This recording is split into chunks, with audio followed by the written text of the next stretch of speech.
The original mission of Angie's List, and I'm not changing it, is to relentlessly elevate the local services experience. That's what Bill and Angie really set out to do when they started the company in 1995. Basically, Angie's List started because Bill Osterly was relocated to Columbus, Ohio, and he wanted to do a major renovation of a home, and he kept getting burned by service providers. And so he talked to Angie and said, hey, you know, we're both from Indianapolis.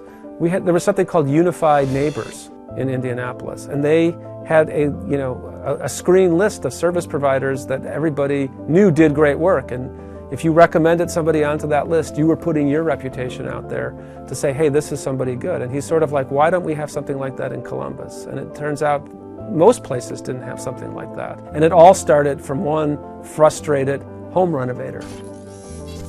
You know, when the company started, Angie would get phone calls from people who wanted recommendations. So she would then start calling around to like new homeowners who had experience in that area to get their recommendation and like dynamically add to the list. And it was a very labor-intensive process. And so the ability to go online created the ability to be able to scale this much more quickly and much more cost-effectively.